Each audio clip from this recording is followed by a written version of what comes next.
Welcome back to the National Pastime! Yeah, this is our first episode back after we went fully independent. And, emancipated ourselves. That's right, we emancipated ourselves. For the two people listening, we've doubled our viewership, or whatever. For the two people listening, we're in a brand new studio. Yeah. Studio apartment. So, it's just everything, who wouldn't want to be able to cook their food and take a poop and answer the door while they're in bed. In the same room. Yeah, everyone wants to be able to do that. So we've got a brand new studio on a whole new setup. So hopefully this is audible. If it's not, no one will feel worse than me. Because I like listening to these. And I am not one of the two viewers, just in case. So I guess that brings it up to 3. There's 3 listeners, and I am one of them. So welcome back to the National Pastime. I'm Aaron. And I'm Nash. And the show's named after me, if you couldn't tell. Name has 2 meanings. So it's actually been, you probably don't realize this, whoever's listening, it's actually been several months since the last time we recorded an episode. Yeah, you said you were going to wilderness, like first responders. Yeah, that's right. Yeah, so what have you done, or what's happened to you since the last time we had an episode? Anything interesting? No. Yeah, me neither. Here's just a bullet-pointed list here. Let's see. I got a new job. I've since quit that job. Big fan of quitting jobs. Felt so good. Worked that job for months, but in the context of this podcast, it seems like I just got it and then threw it away. So that's pretty good. I did my wilderness first responder for a couple weeks. That's actually what we're going to talk about. Because we did a couple things leading up to that. I dated a Transylvanian chick for a while. I got my passport seized by the U.S. government. So that was a thing that happened. I had to bail on my most recent survival school outing because of expenses for the 7 months worth of expeditions I'm about to go on. So I begrudgingly had to bail on this newest survival school because it turns out I don't have enough money for 7 months worth of these really expensive expeditions, and I've already quit that job that I just mentioned. Let's see. Oh, I started a travel writing apprenticeship. Ooh. So I'm going to try to get paid for travel writing. But really, the goal is not money. It's to get someone else, like a publisher, to pay for my shenanigans. Yeah, there you go. So get someone to basically sponsor your travel. Exactly. So we'll see if anything comes of that. I put up the first season of our show. Got strong feedback from our two people. Big fans. I met a real-life super soldier from the United States military who, to make a long story short, was like the best of the best of the best of the best, did all kinds of missions, fought in like every war for the past 20 years, got out, became a mercenary, runs like a mercenary squadron, still makes like fat money, but also takes that fat money and reinvests it into like Earth-saving programs, and so he got all these retired super soldiers and super scientists together, and they're like manually rebuilding the Great Barrier Reef in Australia. But also, someone in Hollywood needed a military consultant, so they wound up getting him, so now he makes movies in Hollywood as well. He's apparently working on some movie with the dude who played Crossbones, Frank Grillo, from Captain America Civil War, and he met me and wants to take me out to Hollywood to be in films, supposedly. Nice. So we exchange emails every now and again. So probably nothing will come of that, but that's a thing that happened. What else here? Oh, I live with a witch now. You know how I property manage that house, and I rent out the main level to people? Now, like, a practicing witch lives there. Neat. She's always doing, like, pagan stuff. It's pretty neat. She's fine. It's all fine. But, there'll just be, like, like burning branches or, like, bottles of spell juice just lying around. Good times. Good times. Let's see. Anything else? Oh, yeah. And then, of course, before we started recording, got an offer for a new sound guy. The other sound guy was like, fire your sound guy. Those are my notes. Fire your sound guy. I'll be your sound guy. Just gotta pay me some money. Hard pass. No, thank you. Just got done with this sort of thing. No, I'd rather have my own entertainment and not cost me any money than the other way around. When the bucks start flowing in, maybe we'll expand, not replace, but expand. But until then, just fine. That's So yeah. I was hanging out in the parking lot of a Guitar Center. I was just looking for somebody to know the sound guy.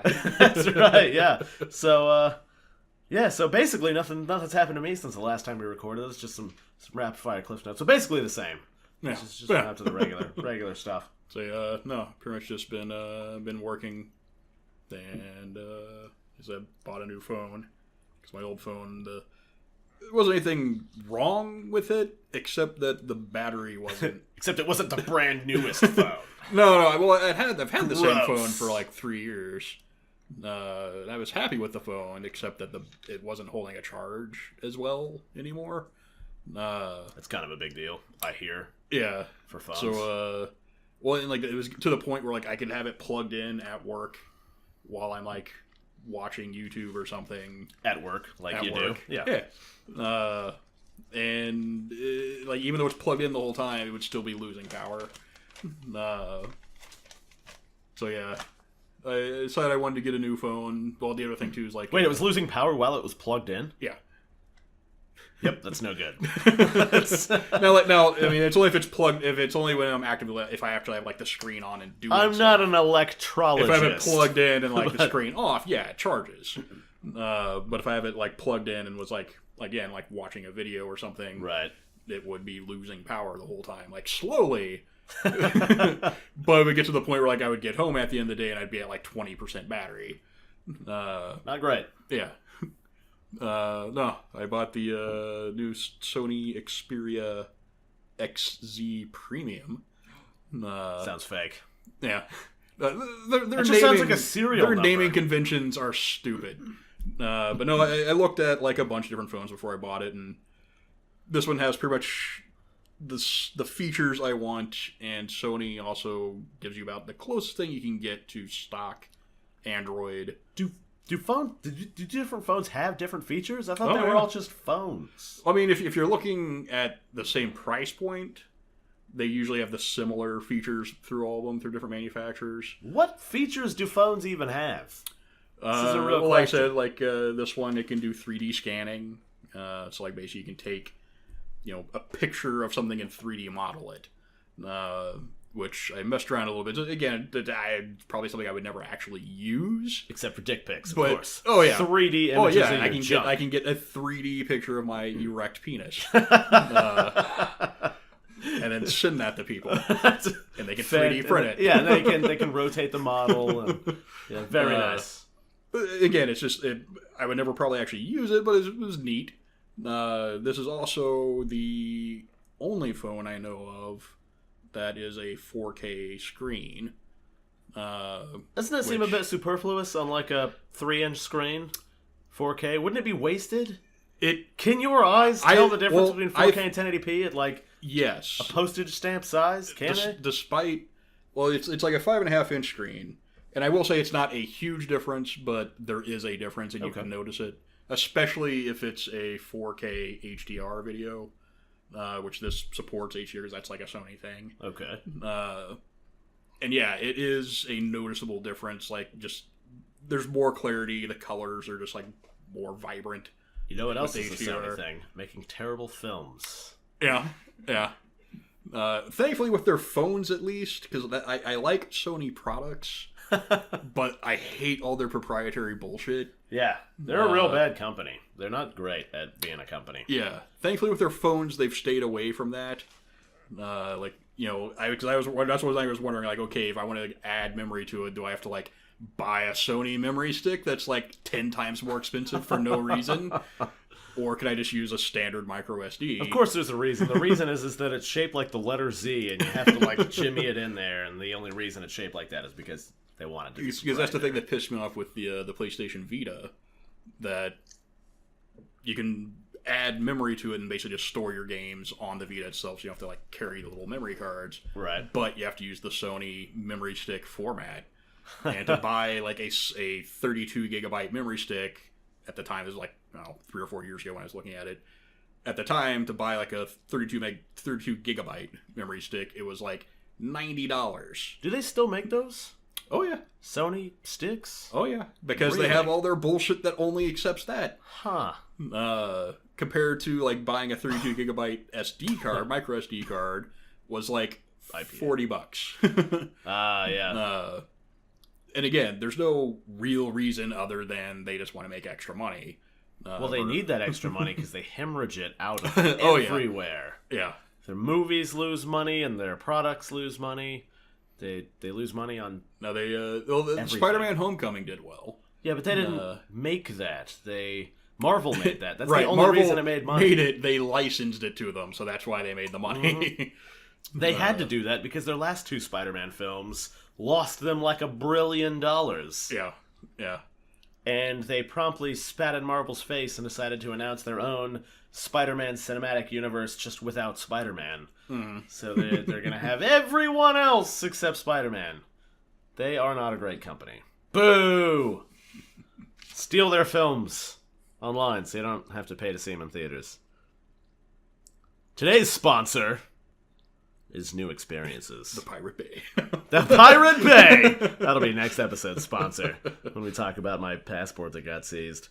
This message is for old people, or people who might one day become old.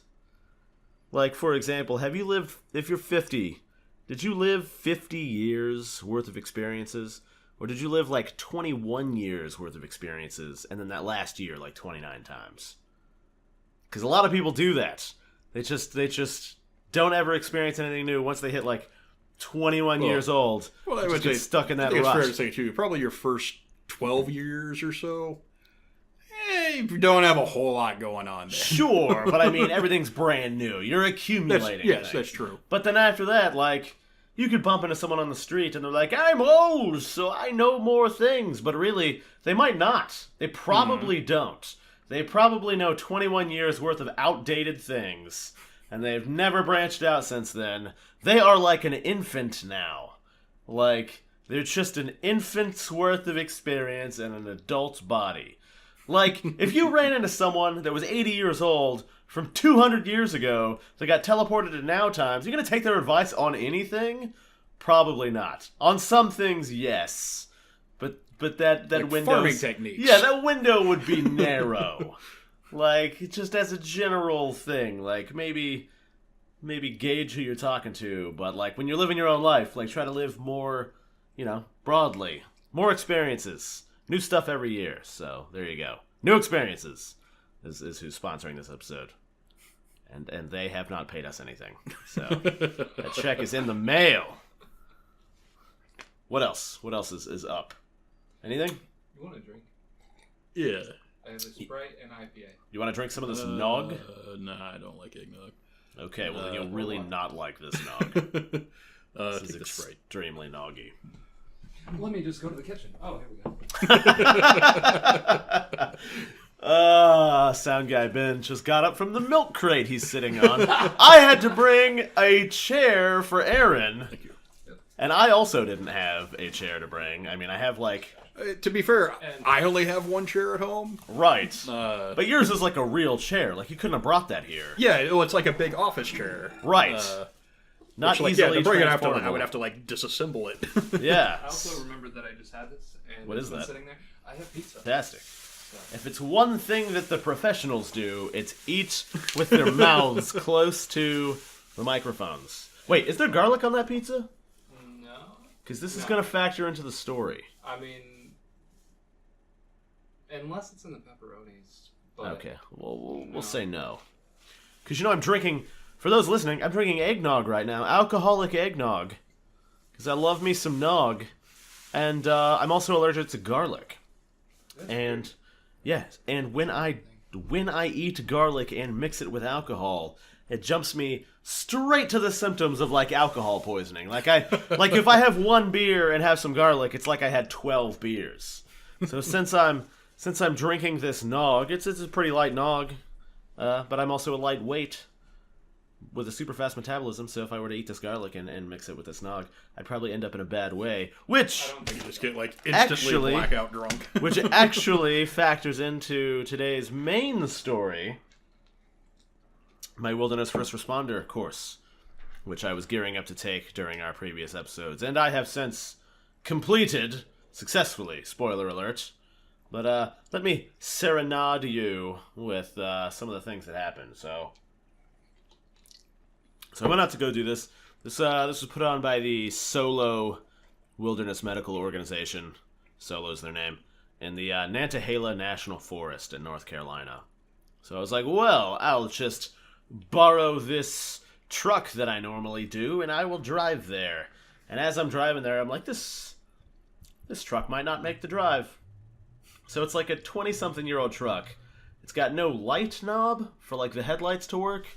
The knob is broken, so you gotta use like pliers or whatever to work the lights. The lights work. It doesn't have a knob, so you gotta have like pliers. But what doesn't work is the gas gauge or the horn.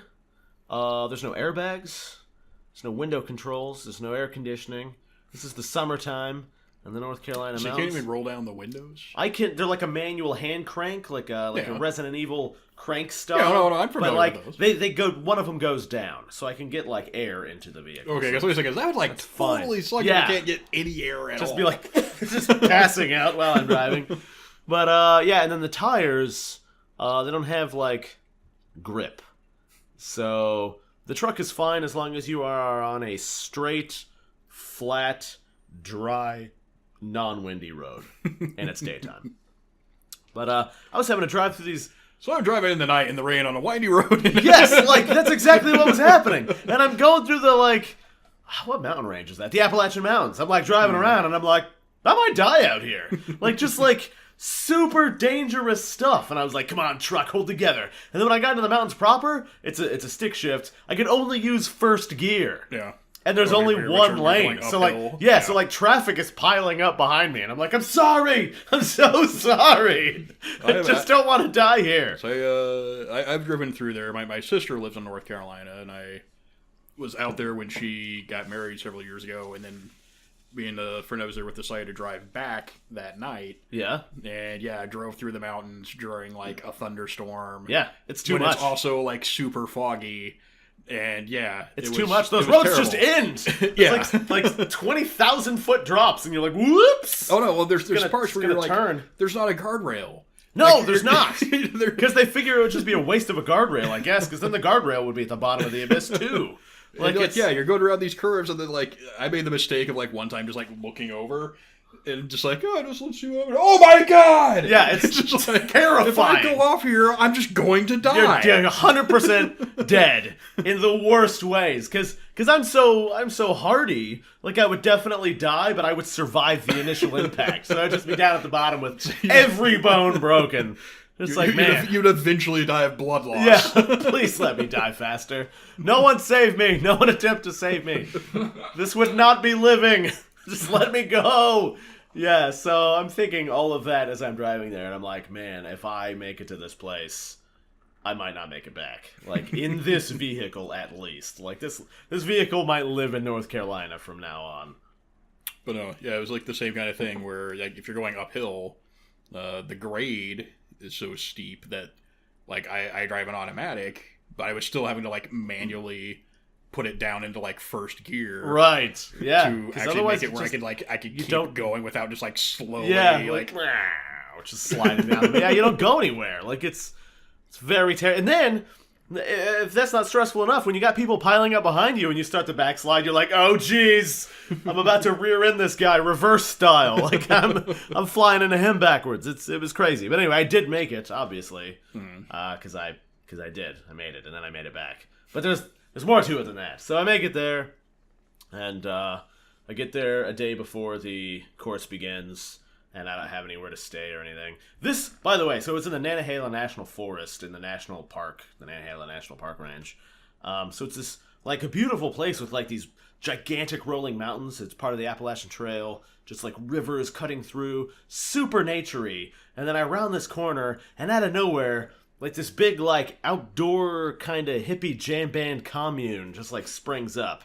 And that's where it was. This is, like, where all these people come to, like, do whitewater rafting and climbing, just, like, that type of people. So it's, like, this little compound with, like, a bunch of restaurants. They have, like, 3 restaurants. And just people go and, like, do whitewater rafting and stuff. And, like, they can take classes and stuff. And then the solo headquarters or whatever is, like, farther back on the compound.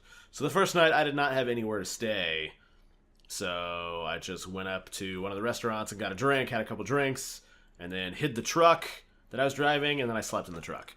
And then the second night, they got us like a cabin Like, Because I remember you saying something about like they had cabins to stay at, but you're like, I don't want to pay the extra money. yeah, I didn't want to pay the money for the cabin, right? So then they were telling me about this campground that I could stay at, and the campground was the same price as the cabin. And I was like, okay, well, and the campground's not even on the campus, so I'd have to leave and drive back every day. And I was like, I will just stay in the cabin. So this cabin was technically a cabin. It was It had four walls and a roof. 4 walls and a roof, way up on this mountain. Like, we had to ruck to the moon to get this. Like, the trail there, it was so dangerous to get to where we were staying. It was like comical. There's just this long uphill thing that was supposed to have these like log steps, but the grade was too severe, so they'd all just rolled away. Like, it was very like, to say that it was inconvenient would be a hilarious understatement. But there was 15 people in this course, and like 8 of them were staying in this cabin. There's a little flimsy dividing wall for like a girl's side and a boy's side.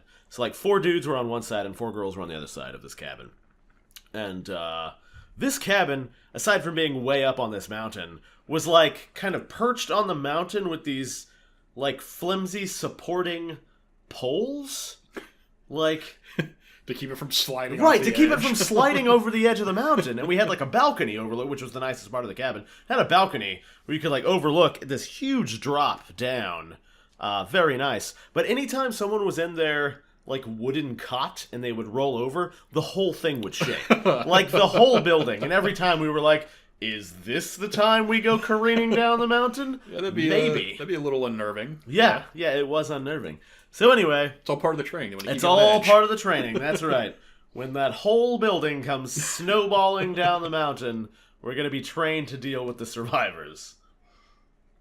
So do you have like a wood burning stove?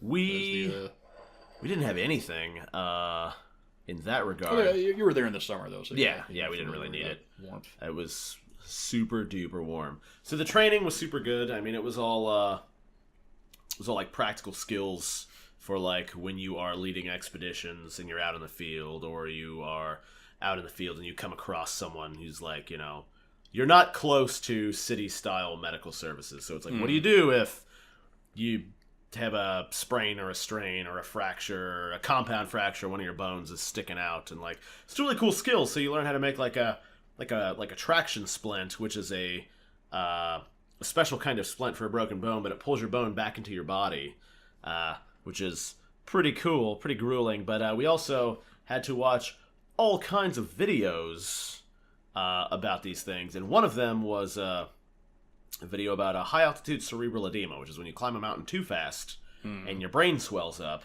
and like bursts out of your skull. And I was like, oh man.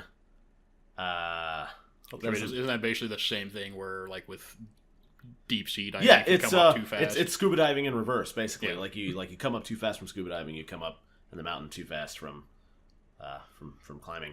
And so it's like, you know, that sort of thing. And I was like, oh man, what an idiot for being on the mountain and climbing so fast. That's not going to happen to me. Wherever that guy is, that's not where I'm going to go. And I find out he's on the mountain I'm getting ready to go to. And they're like, whatever you do, don't climb this mountain by yourself. I don't have anyone else, so I'm definitely climbing it by myself. That's a different story. But you got to get like Sherpas and mules and guides and all kinds of stuff. And I'm not getting any of that stuff. So we'll see how that goes. So it's basically somewhere you literally have to pace yourself to keep from like passing out. Yes, but also you've only got a 3-week window to climb the mountain because the weather will kill you otherwise, and your permit's only valid for 3 weeks. But also it takes 3 weeks.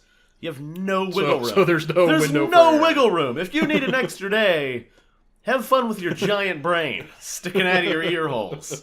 It's gonna be bad news. So anyway, day 1, we're in this class, right, in the headquarters, and so they mix the training up. It's like 40% classroom instruction and then like 60% field exercises for like training and preparation and stuff. And, day 1, super knowledgeable guy, the guy leading the class, crazy knowledgeable. Like he's been in the military, he's been an EMT, he's been a wilderness director guy. He's been teaching this class forever. Like he's seen all the stuff and done all the stuff. Like really knowledgeable guy, and he gives this sort of lecture type thing to impart this important lesson, right?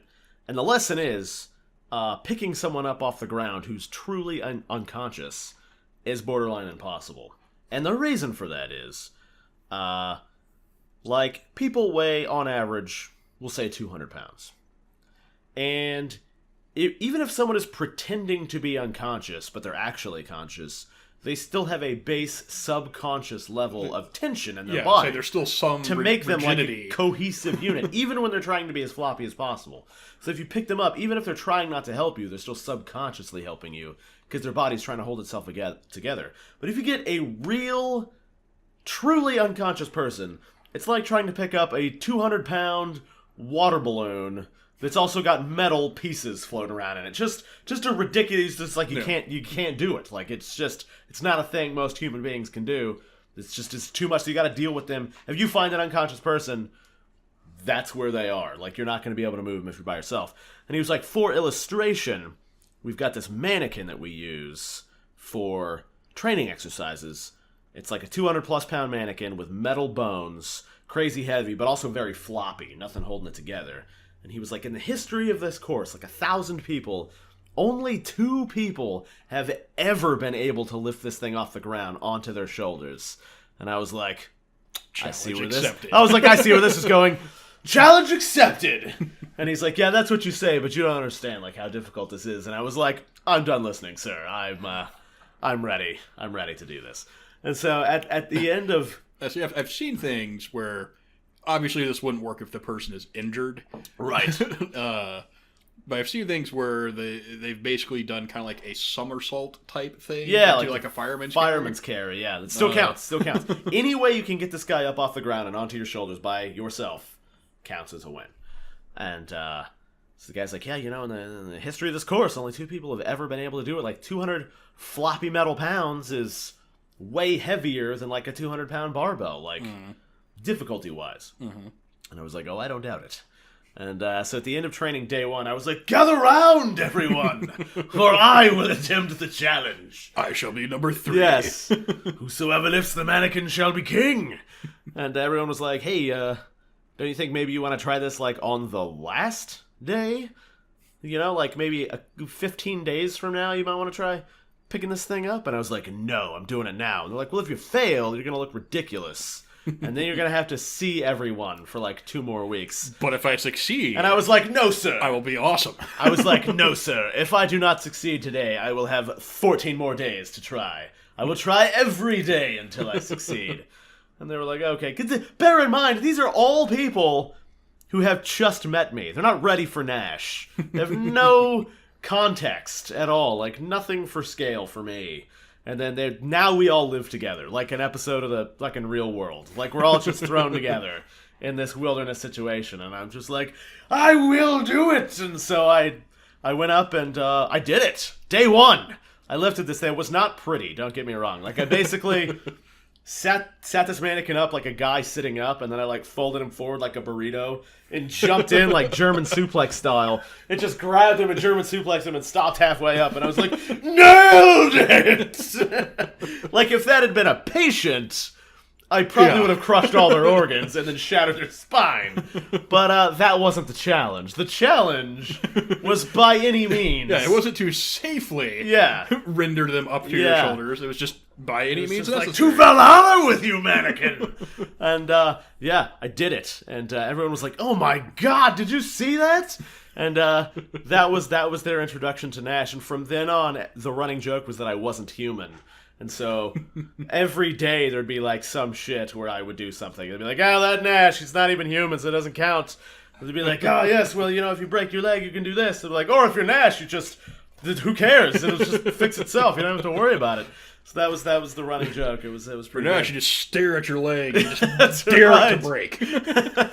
Yeah, so that went on, and it was pretty entertaining. So another incidence of that was, I'm about to run out of nog. Okay, well, does anyone want some of this nog? You want to try some nog? I mean, this bottle's empty. You have to drink out of the cup I've been drinking out of. If you've never had it before, I would say try it. Have you never had nog? I have tried it before. I just don't particularly. Have you never had nog? Is that a no? Sounds like no. Drink this. No, For power. Got peer pressure. Drink, drink, That's right. drink. If you're lucky, there'll be some of my saliva in here to give you superpowers. Or hepatitis. already there. Awesome. But, yeah, so one day we had to do scenario training. We were out on a river. We're doing whitewater rafting. It's like, oh, what do you do if you find a hypothermic person floating in the river? What do you do if someone falls out and bashes their head or whatever? There's 6 people in a raft.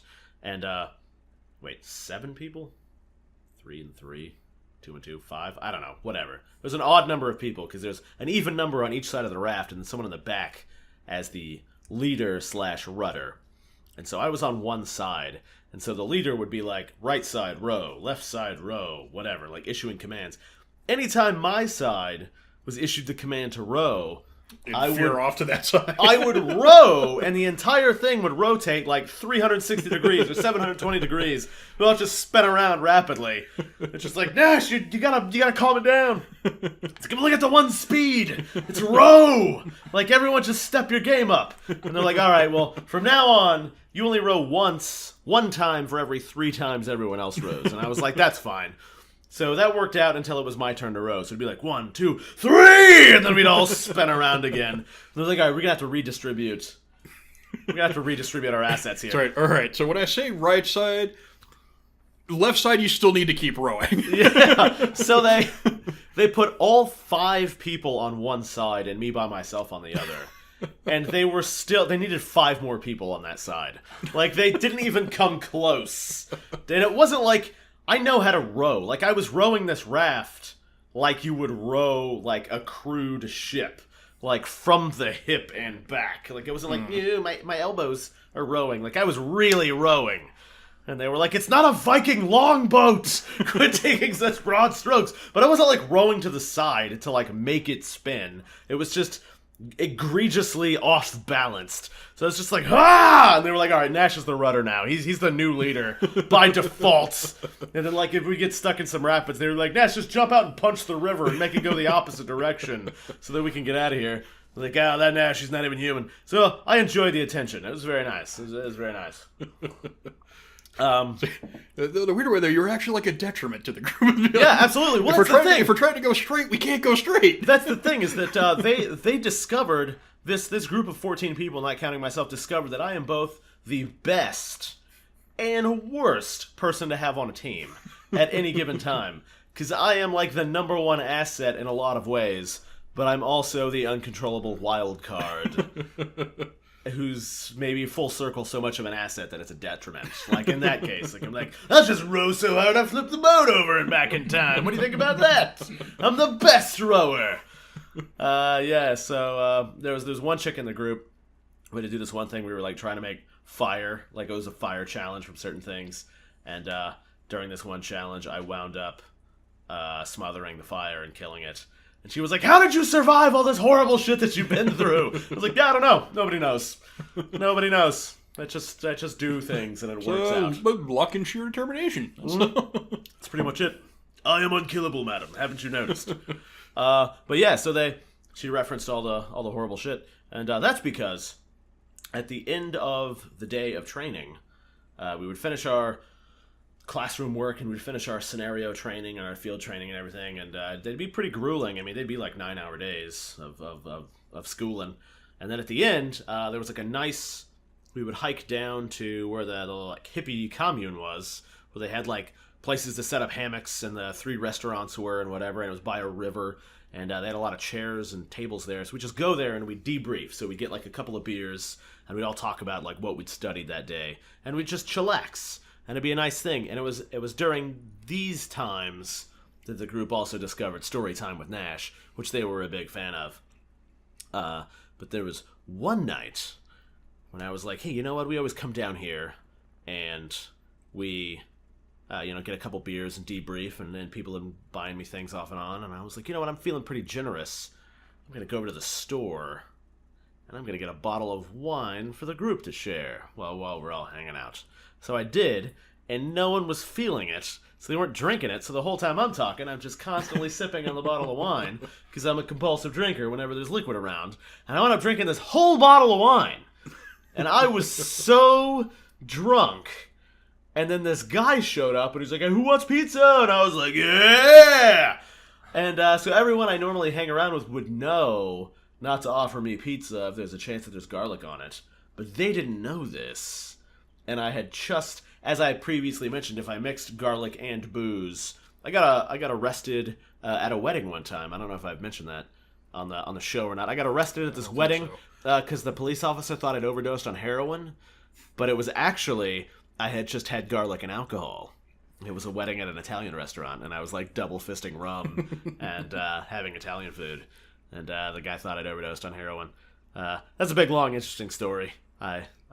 I came out on top, Goodwill Hunting style, but it was they put a warrant out for my arrest. It was a whole situation.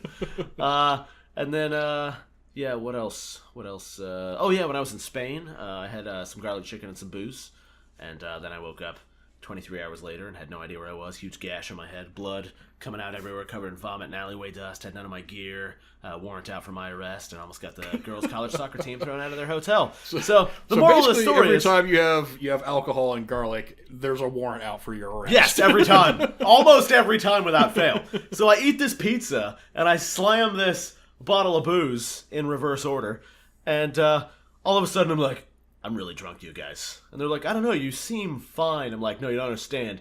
I behave approximately the same when I'm very drunk. But I'm telling you guys, I'm very drunk. Someone's going to have to be on Nash duty. I can feel it coming on.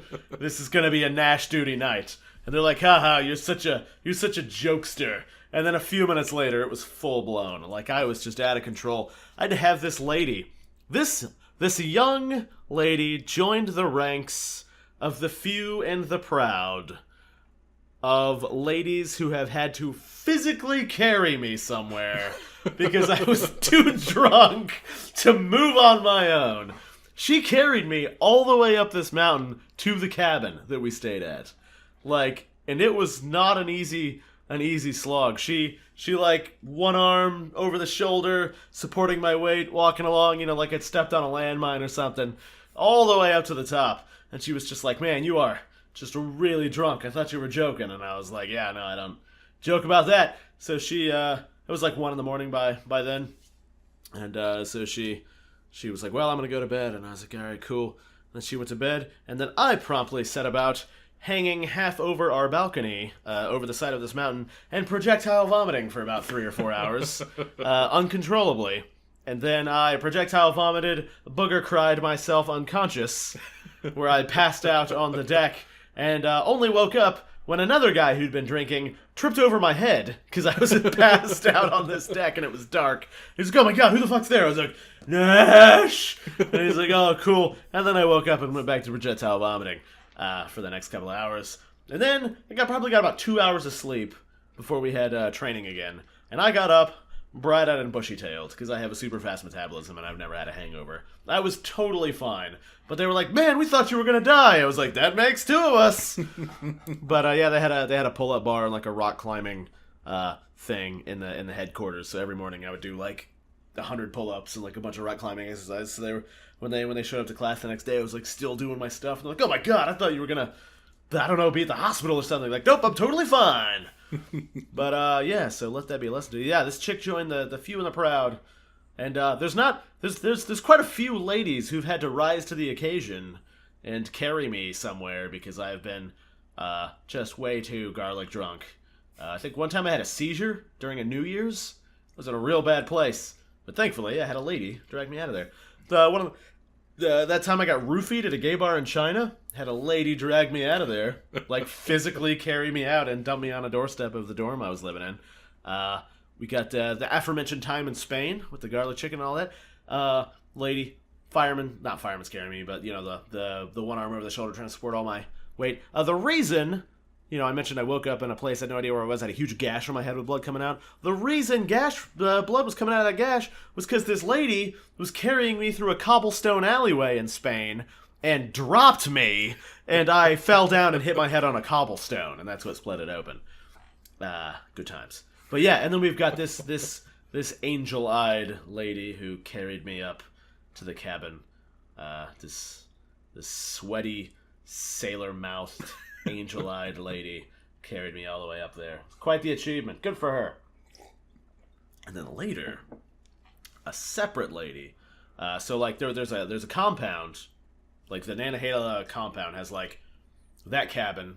It's got a couple other nicer cabins for like people who aren't a part of the wilderness training that are just going there for the weekend to like do recreational outdoors stuff because they're like big money spenders, so they get nicer places. And then they have like quote unquote a hotel. And so one day there was this chick in our group, and she was like, hey, for one night I got a hotel. I thought it'd be like a nice break, 7 or 8 days in, maybe take a shower like in an actual place. It's got a TV, it's supposed to be pretty nice. I'm like, oh man, it sounds real nice. She's like, yeah, you should come by tonight. And I was like, yes, I think that I will. And the back of my mind, I'm like, this pretty good looking lady invited me up to her hotel room. Definitely going.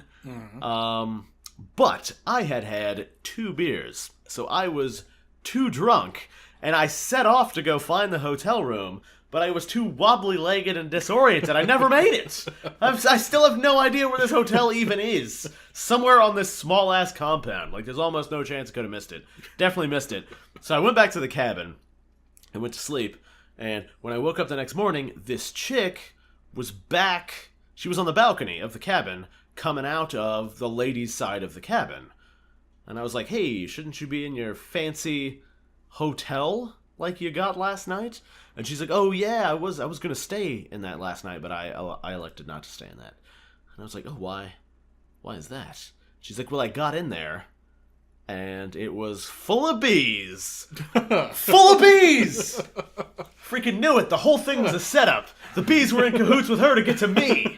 Like, no thanks, bees. Like, I knew it. My mortal enemy, bees, was using this chick as bait to get me into that hotel room. She was like, yeah, I thought I could just ignore them, so I got into bed, and, they're just whatever. I was like, oh, who cares about bees? Like, they'll do their thing, and I'll do my thing. And she was like, yeah, I got stung like 3 or 4 times, and then I decided to leave.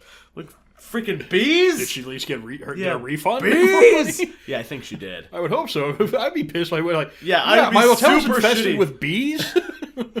She was talking about not pursuing a refund. And I was like, you should definitely pursue the refund. Like, I would be infuriated if I was like, man, I can't wait, a week in the wilderness. It's going to be nice just to relax. And then you get in and you're like, oh, bees. So all the bees.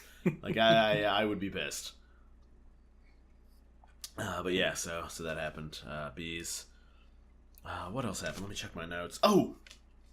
One of the dudes on the course coined a new term, which I am now very fond of. You know how I like shoehorning my name into stuff? Mm. Well, what do you think a lady who was inviting me to a hotel room or something, who then I never made it to, what do you think she had to resign herself to? Nasturbation. That guy came up with that, and I use it all the time now. So good. So good. What else? Oh yeah.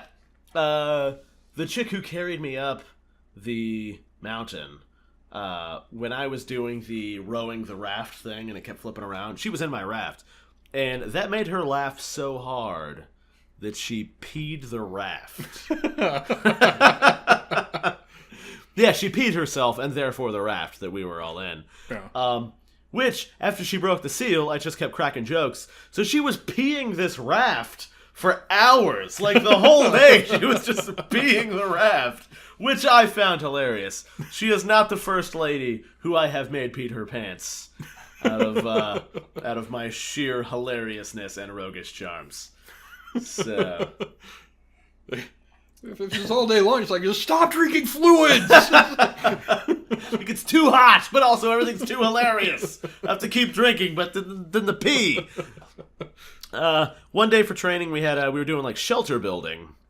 So we go to the wilderness, and, like, here's some examples of shelters you might need to build if you're stranded somewhere. So we're building this one shelter that's like a lean-to out of logs and sticks and leaves. kind of a pyramid-shaped building. And we're building it, and then we're all like, hey, what's that smell? And we're looking around, and it turns out some dude had come through and taken a fat shit right on the ground where we were building our shelter and not buried it or marked it or anything. So we had... and this is one thing the word was too. You're supposed to bury it because it attracts animals. Exactly. So this guy had just taken a fat shit, and so being the world's greatest detective that I am, later on in the area, I found like a pair of discarded boxers. So like this guy probably was not planning to take this shit. Fair enough. So he definitely just took a fat shit in these leaves, didn't bury it or mark it or anything. So we're like building our shelter, and we're like, hey, let's all come and live in this shelter. And then we're like, oh, this is built on in with a guy's poop. So it's like we're just gonna I'm gonna go ahead and just freeze to death out here if it's all right with you guys. So we abandoned that shelter. I think I'd asked you before if you'd ever seen the show Nate. I think it's called Naked and Afraid. I have not seen it, but I have heard of it. That, like, I think I told about before, where it's like, you get two people, they put them out in like a wilderness, different places. Yes. But then they have to like survive for X number of days, but then also have to then travel to an extraction point, which is usually several miles away. Right. But when you're talking about like the building shelters, like that's one of the parts of the show I always find most interesting is like sometimes they don't even end up like building an actual shelter, depending on, and sometimes it works out depending on the environment. Yeah, that's true. Because like one of them was like they're in like basically kind of like a desert area, and like basically they just built like a shade. Yeah, and that's really all they had. And I guess it was one of the areas where it doesn't get like super cold at night. But then yeah, like the one that seemed the worst was they were in the Amazon. Oh my god! And they had and they all got dengue fever and malaria. Malaria. Like the mosquitoes were so bad that like then it was raining the whole time, so like they could never get a fire started because they were like, if we could get a fire going, like, you know, we could hopefully like get some smoke and that would like keep the bugs away a little bit at least. Right. And then also it would just be warm, it wouldn't be freezing every night. But no, they were never able to get a fire going because it was just raining nonstop. Wouldn't have to worry as much about a jaguar coming in and eating you while you were curled up shivering. But that's the only one I've seen where they had actually, to start with two people, the woman quit after like the third day of like not sleeping at all because they're just getting eaten alive by bugs 24 hours a day. And then the guy got diarrhea so bad he had to go to the hospital. They brought in a new lady. Well, then the guy got like malaria and like was like really sick, so they made him stop. And so they brought in a new guy. Well, then the replacement lady, then she quit. Yeah, that'll do it. And then like the replacement guy, he ended up staying just by himself. Yeah, Fooey on the Rainforest, man, for sure. I mean, I'm getting ready to go back there, but still, Fooey on the Rainforest, man. What else? What else happened while I was in my... Let's see, I talked about the poopy shelter, that chick that peed herself. Oh, yeah, okay. So we're doing scenario training, right? And we've got partners. We've all got, like, a teammate. Mm-hmm. So I've got a teammate, super cool guy. He's going to come up in a future story, future episode, not today's. But we've all got partners and everything. We're running out, doing our scenario training. So the scenario training is with actors. So they are not actually hurt, but their job is to the best of their ability, pretend to be as hurt and stay in character while you're like doing your scenario training. So we would get dispatched on these like various scenarios, but sometimes they weren't what they would seem. Like there was like a ulterior lesson.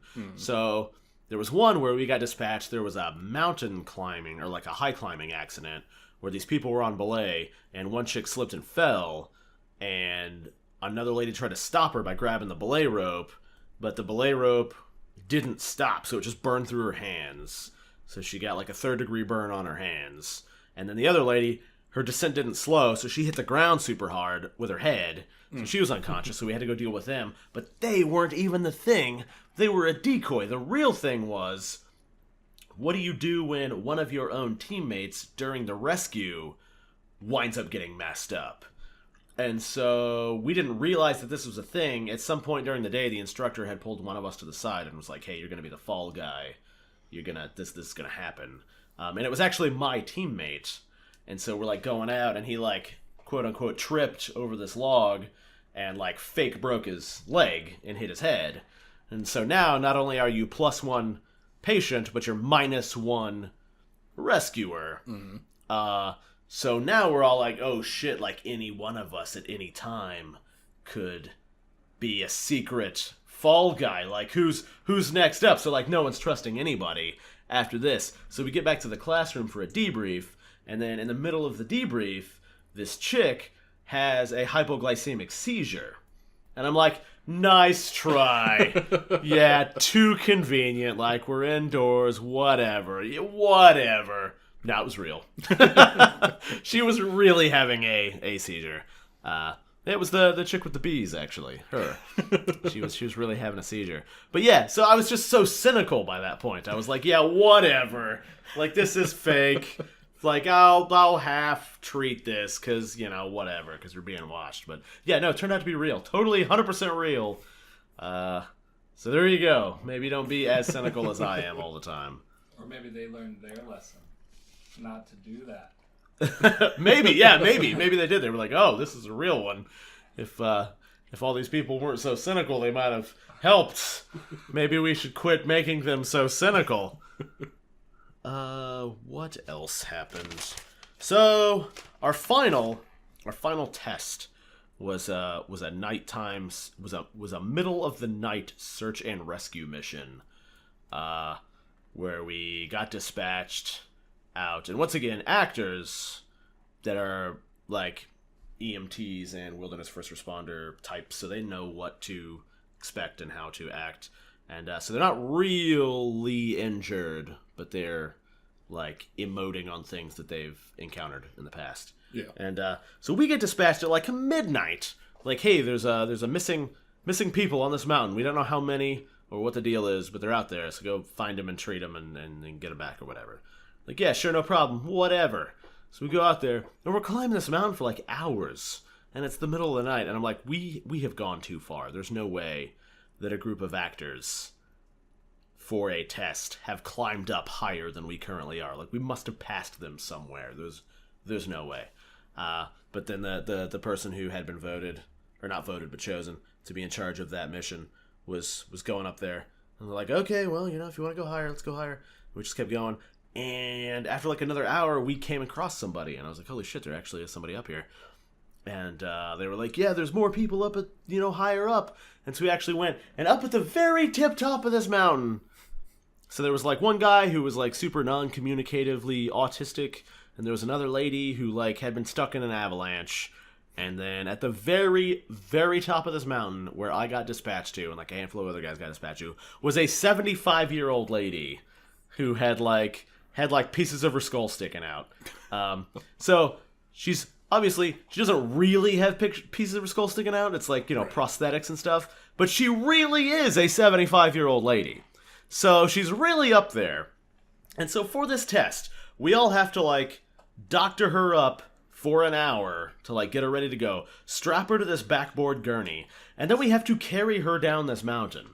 So she is faking being injured, but she really is 75 years old, and we're like dangling off the side of this mountain. I'm like looking, it's the middle of the night, like it's like 2 a.m. I'm looking down, like the precipice of this mountain is all slippery and like covered in brambles and stuff. So there's like 5 people carrying this lady, and we're like almost slipping off a bunch. I'm like, hey, if any one of us actually drops this real 75-year-old lady, she's really going to die, right? So she's going to plummet to her doom, and also we're all like dangling off the side. Like, we could realistically be seriously injured or killed for the sake of this test. Like, I recognize that it needs to be as close to real and hardcore as possible, but still, pretty hardcore for like a test Not that I'm complaining, I prefer it that way, but still, it just seems so ridiculous, like, in the moment, as we're all just, like, sweating balls and, like, bleeding from all the thorns and everything, carrying this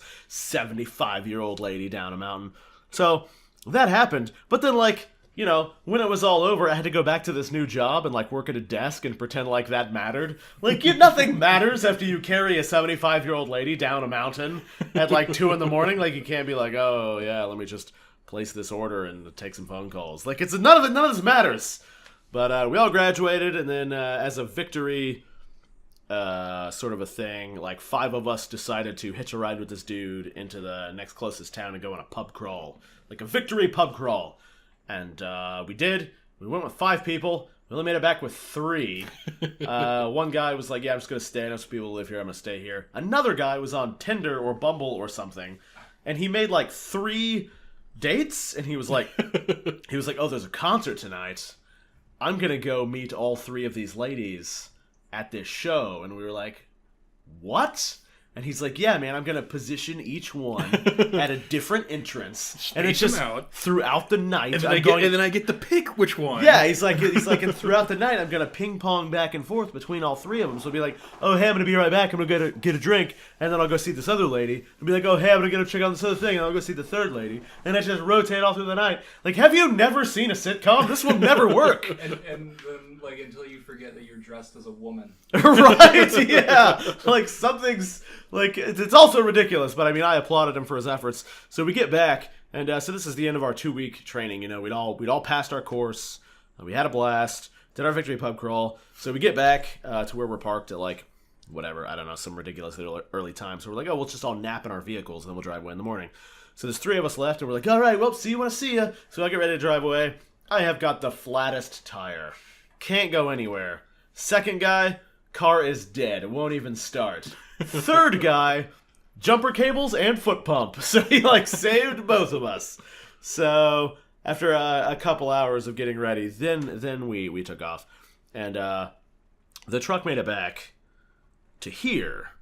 And I was like, wow, cool. Like, I'm pleasantly surprised that this thing made it back. Like, really could have been a serious situation. There's, like, nowhere to pull off. There's no side of the road on the mountain. Like, if you have to stop, you just got to push the car over the edge of the mountain to clear the way. Like, you're done. You better hitch a ride out of there.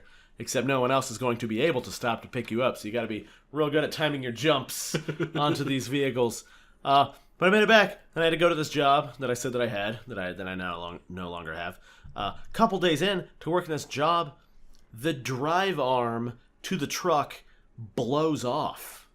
Like, just kaplow. Like, I no longer have, like, the ability to steer, and it's, like, broken off and driven into the ground so that it's acting as, like, this hydraulic rotating pogo stick, like, destroying the road and, like propelling the truck into the air, like, every few feet.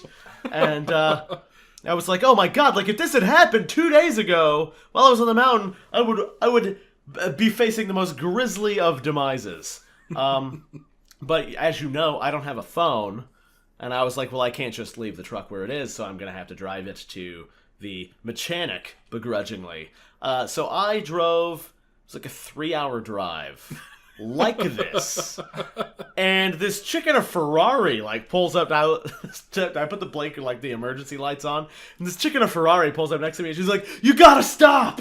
You gotta stop driving! And I was like, what seems to be the problem? As I'm, like, destroying everything in my path. She's like, you got no drive arm! It's like, you're dragging your drive arm, it's like, it's broken off, man, you gotta stop! And I was like, oh, I know. That's why I turned the blinkers on. And she's like, she just looked at me like horrified. She was like, how are you going to turn? I was like, I don't know, carefully? Not at all? Who knows? She's like, okay, bye! And just like drove away. I did eventually make it. But like, man, I could have just like, that was so close to breaking off when I was in the mountains. It was terrifying and harrowing is the word. It wasn't heroin. Or a heroine. It wasn't either one of those. It wasn't a female hero, and it wasn't a powerful opiate. It was a riveting tale. Harrowing. But yeah, so that happened. So mission complete! I did it! Made it there and back successfully with minimal damage to the earth and myself. So pretty good times. So yeah. I make grave mistakes all the time, and everything just seems to work out. So no worries. So where do you live? The mechanic is 3 hours away. I had this pogo stick, right? Non-functional. So it took 3 hours. Yeah, it took 3 hours. Okay. Yeah, it wasn't a normal 3-hour drive. It was 3 hours of grueling, death-defying property damage. Like just a danger to myself and others. Just the worst. But like, once you've carried the 75-year-old lady down, once you've like peered over the edge of that mountain, like there's nothing but flat land around here. I was just driving around like, I'm invincible. Like my real thought was, I'm going to drive this until it stops, because I figured that it was just done at that point. Like, it's over 20 years old, no airbags, no gauges, no anything. And I was like, well, this must be it. This is the last gasps of this vehicle, so I'm going to drive it until it doesn't drive anymore. But I wound up making it. So, and they repaired it, and it was, I thought it was their initial quote was going to be like $2,000 or something like that, and then they got it done for like $80. Like, it was crazy, like unrealistically cheap. Like, I don't know what happened. Did they just give you like a huge like balls discount for like? I'm impressed you just got it here. Yeah, like, you're still alive? On the house, man. On the house. Yeah, I don't know, but here's the thing. When I went to go pick it up, I was like, hey, so it's good? And they were like, yeah, man, it's good to go. And I was like, so you replaced that drive arm? Like, you didn't just, like, staple it back on? Like, there's a new one on there? And the guy's like, yeah, man, brand new. You're all square. And I'm like, okay, well, thanks. And he was like, yeah, man, it just happens. The other one just went because it was so old, it just broke. And I was like, okay, well, the other one is equally as old. Is it okay? Like, is this going to happen again in a few hours? And he's like, yeah, you never know, man. That's the thing, you just never know. And I was like, you are not reassured. Like, why don't you just replace the other one prophylactically? Yeah. Like, it's the same age. It's clearly as rusted and getting ready to explode. But I couldn't throw too many stones because I'd paid practically nothing. Yeah. I was like, okay, well, I guess I'll see you soon. So yeah, it's just pretty crazy. So yeah, so now just anytime you drive anywhere, you just have that in the back of your head that just at any time, car can just explode. Add to my horrific paranoia. So very good, very good. So that, in a nutshell, is my wilderness first responder story. If you want more details, you can head to nash-style.com. There's a full grammatically incorrect write-up. Also, I mentioned briefly that I started this travel writing internship, doing the travel writing thing. They teach you, like, not just the correct way of writing. I already know the correct way of writing. I've been schooled. I just elect to not do that. But they teach you, like, the most efficient forms of writing for, like, being published, like how to have things have not necessarily a flow that you slide along, but more like a flow that pulls the reader along. Like, you're like, I can't wait to get to this next sentence, right? And make sure everything, like, nothing's redundant. Everything just, like, tugs you to the end. Like, if you've ever been reading something and you get halfway through and you're like, oh, God, this is still going on.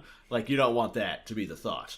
You want it to be like, wow, I'm already done. How about that? Like, I couldn't put this down. Like, one of those. And so just going back, reading some of my old stuff. Real terrible. Just the worst. So I think on my blog in the coming year, I will probably go back and re-edit? I don't know, rewrite? Like, whatever that revisit. Word is. Freshen up, I guess. I don't know.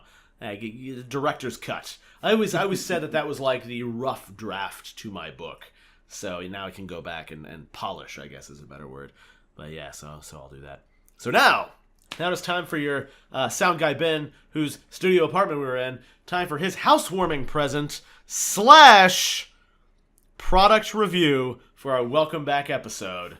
Very happy with this. So I made sure that we got this plate and a knife. Do you have a fork? I think so. Okay. Here we go. I brought this special for the episode.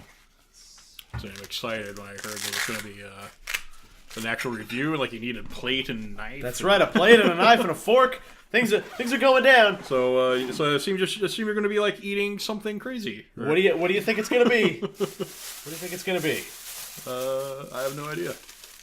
Well, you guys are in for a treat because it is durian. So now your house is gonna stink forever. So I talked to Sound Guy Ben, and remember we have to eat it. It's a it- delicacy. I love durian.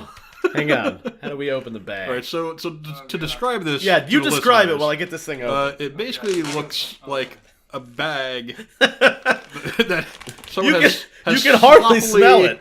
It's not even salt. Oh, jeez. Oh my god. I'm just gonna. Oh my god, the smell. I like it. Some people describe it as like a caramel onion on a corpse. It is very oniony smelling. Yeah, or like a Oh, now I smell it. Oh dear god. like a pile of sugared baby diapers. Like sugared baby diapers, maybe. So in the package, it looks like someone just took handfuls of like vanilla pudding and just kind of like threw it into a bag and then vacuum sealed it. And that's kind of what it looks like when you pour it out. Yeah, I'm real excited. It's just a pale yellow glob of It's not nearly as bad of a smell as stuff. it would be. Well, I'm telling you, your apartment is not neutral smelling. Is the problem? There's a lot of cigarette smoke in here, which neutralizes it. Good. I'm disappointed. I'm disappointed in the cigarette smoke. But it still smells awful. So I'm gonna take the first taste because everyone always thinks I'm dicking them over, like you don't really like it. You're just trying to get us to eat it. So this is the goodwill taste. I like it. I genuinely like it. Well, you're going to be eating all of that. So, I will try some. Excellent. So next, I'm all about trying weird foods. that's the spirit. Remember, this episode is brought to you by New Experiences, so you have to eat it. I have never. So sound guy Ben. I've heard of it. I know of it. I've never actually had it. Yeah. So those does smell as awful as people describe. It It is. It's a very like oniony smell. Yeah, it's a fruit. Okay, so I guess we should describe it. It is a fruit. It is quite pungent. Some people have described it as sugared baby diapers or caramelized onions on a corpse. It comes from Southeast Asia. In certain places, it is illegal to open one in a public setting, like like in a hotel lobby or a bus or like a movie theater. I've brought this to a movie theater before. So is there a part of this that I should? Well, you be can eating? see that there's like some parts that are like thicker. Yeah. Some parts are meatier than others. Yeah. So you have like parts that have like fat on them, like they're like chicken fat. So that one's probably good. You can see the like bulgy parts on the end there. It's actually very hard to get onto a fork because it just kind of like slides around. Yeah, it kind of tries to get away. Yeah, it's got those like booger strings on the end. I will warn you, the texture is a bit much. I'm some people. sure it is. For some people, it's a real. I'm looking at it. It has a texture. I think you'll like it. You know what? I think you will like it because you didn't immediately turn inside out. The taste is different from the smell for sure. Not a whole lot, but it does not taste nearly as bad as it smells. See, yes, excellent. See, I knew it. But it tastes like basically onions. Yeah. It tastes like raw. And I like onions. Soupy cold onions. I will eat an onion sandwich. I like onions too. That's why I was like, you know what, it may not be too bad. Very good. It wasn't too bad. There's a little bit of sweetness. Yeah. It's like it's like a caramelized onion. All right, so now it's Sound Guy Ben. Sound Guy Ben, who's also a hypochondriac. There's a little bit of kind of like spicy. Yeah. Very, very faint. Yeah. But yeah, that actually did not taste bad. Yeah, exactly. So it smells awful. So you're one of the few who would enjoy the durian then, because you know if you don't like it right off. Because normally people who are prone to not liking it, they put it in their mouth and immediately reject it. So we get Sound Guy Ben kind of poking at it. He's dissecting it with a fork and trying to get the smallest possible piece. You're not going to be able to taste it if you get too small of a piece. Well, it seems like most of the taste is kind of in the meaty. The meat, portion, yeah. You need fleshy portion. Yeah, you need to get to the core here. Oh my god, it just like collapsed. Yeah. It certainly is like rotting flesh. I talked to someone today and they said that me bringing this over here today was going to get the police called on you because they were going to think that there was a dead body. body. Yeah, dead body holed up in here. But yeah, I will say it did not taste nearly as bad as I was expecting. Yes, you kind of created it actually did like not a pate. taste. I think you're gonna like it. I didn't think it tasted bad at all. I think you're gonna like it. It does smell terrible, but I think you're gonna like it. But the taste is all right. All right, in comes the choo-choo train. Ben's just So giving basically, it. just think of like sautéed onions. Yeah, it's like but a very, cold. very oniony. All right, there we go. It's in his mouth. He's giving it a chew. His left eye's twitching, but he hasn't immediately spit it out. I think he likes it. No. I think he says he doesn't. I think he likes it. Squish it around in your mouth. It's squishing. Swish harder. That doesn't really take any extra effort to swish it around. It kind of does that on its own. His body might be rejecting the durian. Yep, he's curling up. It's coming out. He is rejecting the durian. Oh god. He is. I mean, oh god.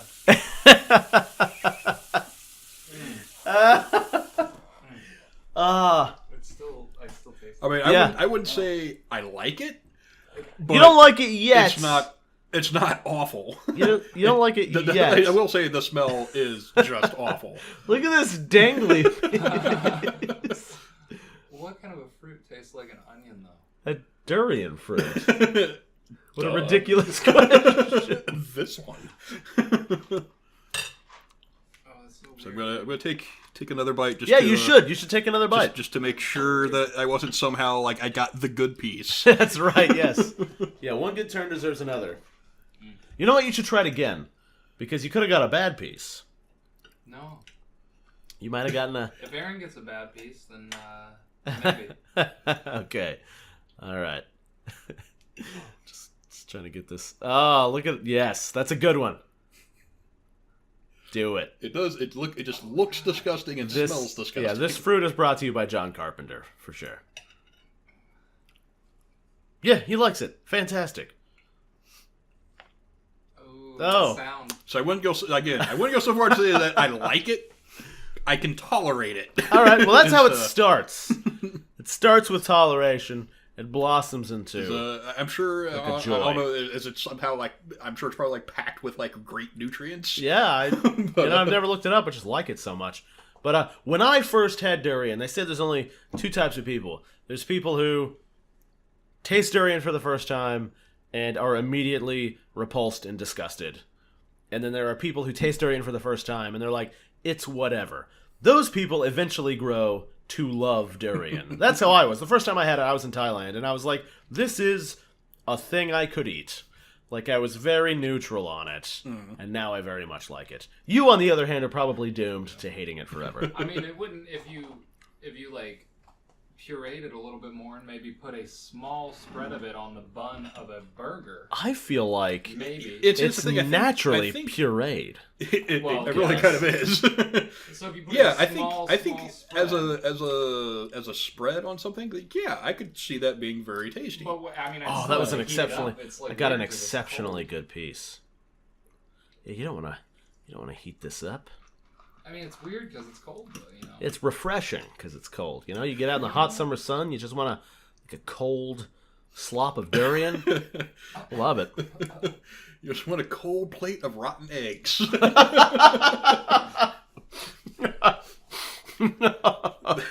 Yeah, seriously, the smell is just... I understand why it's illegal to open it in markets in some places, because it is horrible smelling. Are you, sound guy Ben, taking a picture? You're going to live tweet? Feel free to keep the leftovers just out. Maybe in the middle of your floor. Just leave them around. No. Who are you sending that to? Is it just for Facebook or just have it for posterity? It looks like the photo I've only makes it taken look like chicken noodle. Yeah. It does kind of look like a rotting, uncooked chicken breast. Sorry, I've only taken like 3 pictures on this phone Do so the far. 3D version. Yes! 3D scan this. I don't think it's gonna work. Like I said, the main thing I found with the 3D scanning is you have to have really good light. I'm the sound guy, not the light guy. Yeah. And that's the problem, because like when you do, because they have a different settings. Like if you're doing a Right. 3D scan of like they call it a plate scan. Okay. So basically, the subject is just flat on a table. Huh. All right. So you scan around it like this. But the problem is, if the light's coming from above, you're casting shadow on top of the thing. Right. So It's very impractical. It's It's probably Yeah. we're gonna work around So, that. but if I was scanning something like this, The microphone. then I go all around it. Okay. And then having an overhead light source isn't a problem because I'm not standing on top of it while I'm scanning it. Right. What do you do if you want to scan the top? Like, you want the whole thing, Yeah, right? you would still like go over. Okay. But yeah, it's weird how the scanning thing works because basically it's you have to look at the screen and it's got like little arrows and that like guide you like where to keep moving. Yeah. And then as you move on, it'll like fill up and go like bing and like go to the next one. And it's like, all right, now go back the way you came, but you have to be like steady and like moving very slowly the whole time. It's like, all right, now go back to the starting position. Now go up. I'm sure there's an extremely complex algorithm. Oh for yeah. that. Well, like once it gets done, and then like it has to like render everything. It takes it like a minute or so, but you can see it like building everything. That's super cool, and man. it's really neat. That is super cool. All right, well, I guess that's it for this episode of the National Pastime. This welcome back episode. Any final comments while I shovel this durian into my face? Don't bring durian again. I'm sure Ben is in agreement there. Here's the thing. I was so excited to bring this durian. We were actually supposed to record this episode, last week, right, originally, and then you were sick or something. Again, you humans and your diseases. Wasn't sick, it was just one of those days like, I kind of don't feel like doing anything tonight. I just kind of want to go home and go to sleep. You asshole! That's the whole thing. I went out special to buy this durian, and I was like, haha! I'm so excited to ruin Ben's new apartment and do this product review on the show. And then it got canceled. So I had to hang on to this for a week. Like it was just rotting up my whole house for the week. You know? So it's spoiled durian that we're eating. Yeah, I've already got... I mean, how do you tell when it goes bad? I don't know. But, you know, yeah, I would have no idea. I've already got the witch, at the house, so I've got to hope that she's not casting any anti-durian spells or anything on it. It's just a very tense thing. So I was very excited, That is a good point. How would you know if that went bad? Would it start to smell good? So a few months ago, a buddy of mine had a birthday, and I brought some durian over there against his will. And I was like, "Happy birthday!" And he was like, "There better not be durian in that thing you got there." And I was like, "I can't hear you. I'm opening the thing." And of course, it was durian. And There you go. yeah, it was real Kill good. the cigarette smoke. I don't like the smell of cigarette smoke, but it smells better than this. I love opening durian in people's houses and just letting things. And everyone is unfold just naturally. immediately like, "Oh God, what is that stench?" I love it. It's like my favorite hobby. Like I'll take durian to the movies. Like I just love bringing durian to people who I would don't like durian. complain to an usher if you were in the theater with me. You would. You really would. We did an episode about how seriously I take the cinema. You definitely would. I am not pleasant. But yeah, so I had a couple packages of the durian. It's actually quite expensive.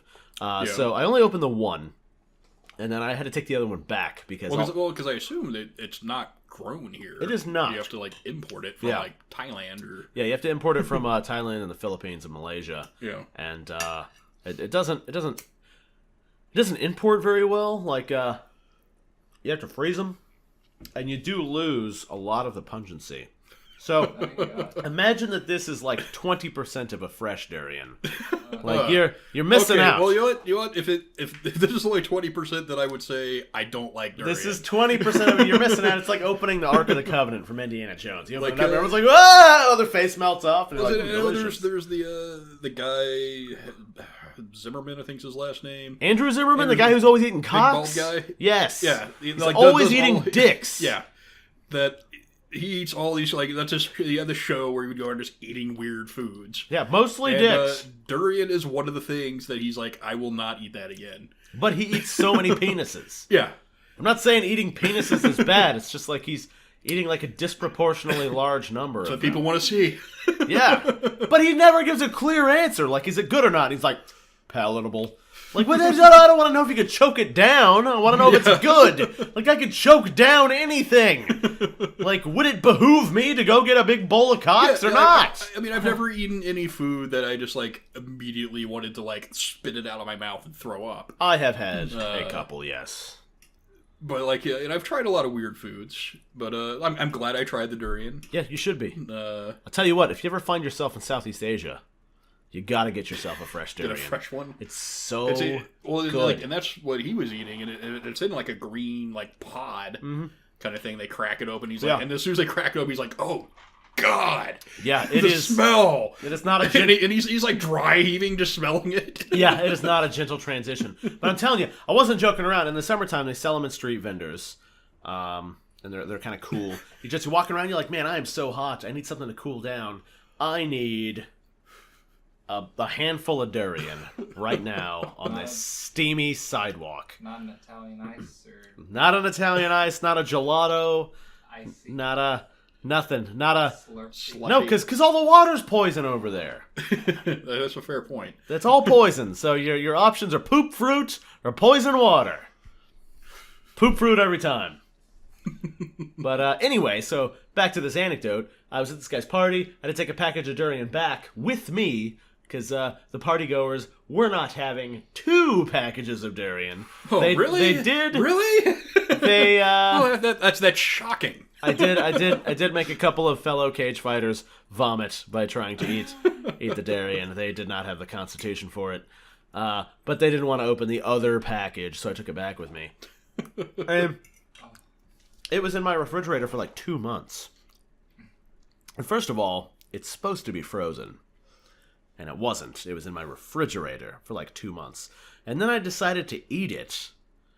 But I was like, I can't tell if this is bad. Yeah, like, I don't know. I don't know if this is going to make me really, really sick. Yeah, like, I don't know the signs and symptoms of spoiled durian. Like, because, as I opened it up and I was like, yep, smells like dead diapers and stuff. Like, I don't know what to make of this. Like, I don't know. But I will tell you this. Here's a fun fact. You might experience this tomorrow. I don't know if you've eaten quite enough yet. There's still quite a bit. Help yourself. I think I'm good. I've been hitting it pretty hard. So yeah, I ate 2 decent-sized bites. One of the most fun things about durian is if you eat just a little bit, like about as much as I've had already, it will come out of your pores. That is what you're going to smell like for the next 2 days. Oh, that's great. It is a treat.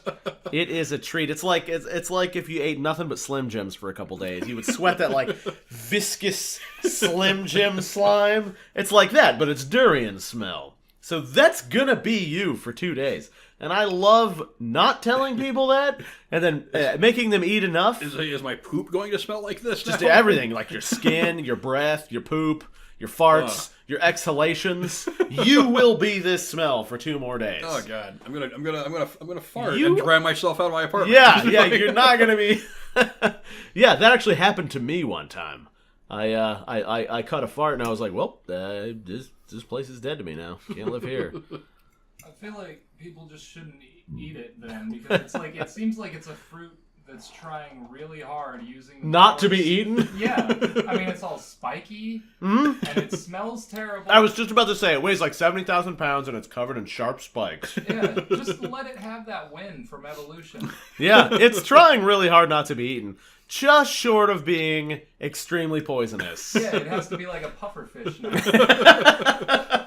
Yeah, it's gone through all the previous steps. Like that's all. Yeah, it's just one chain short of being a pufferfish. Yeah, sorry, Durian, you're getting eaten. That's going to happen in like 100 years. Without any warning, all of a sudden it's going to be full of neurotoxins. Yeah. And you're going to dig into one. Yeah. The seeds are like the size of a fist. Like they do try really hard not to be eaten. Is it like an avocado pit then, or is it like there's several seeds? There's several seeds in there. So it's like a big fruit. Yeah, it's like huge. They can grow to be like this big. So like twice a watermelon. Yeah, that's good. I was gonna measure it in basketballs. Like I was gonna be like 2.5 basketballs. Like the 3 basketballs maybe if you get a huge one. But yeah, watermelons. It can be like 2 large watermelons. That's crazy. And they weigh a lot. You know what you should do then the next time that you're over there? Don't get some of this and bring it back. Get a seed and bring it back. Well, and I would. You've got your own durian farm, dude. They don't grow here. But what do you mean they can't grow? There's like dirt. climate-wise, like you'd have to build. So you have you go to a friend that farms weed, and you're like, look, dude, I'll buy like all your weed. I'll buy all your weed, even though I'm viciously allergic to weed. You start a durian farm for me. You've got the equipment. Here's the thing. Durian's crazy expensive. It's like for one of those fruits I just described, it's like $80. Mm-hmm. Then he could just abandon his weed business. or more.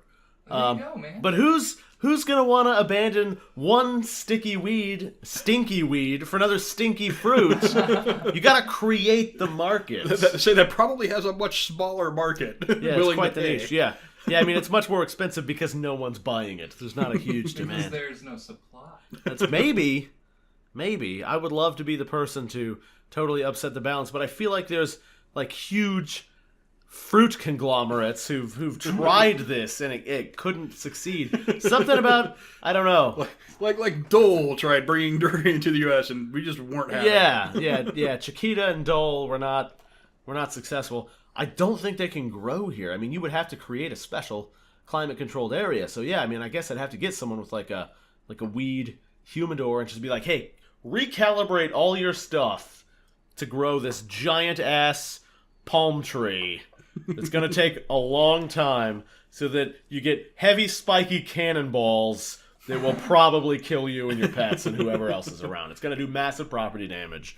It's Or be if it just falls and splits open and it's just going to stink forever. Yeah, that's true. It falls, splits open, and then everything around it dies. It's like nature's grenade. It just breaks open. It's like, whoo, just everything dies.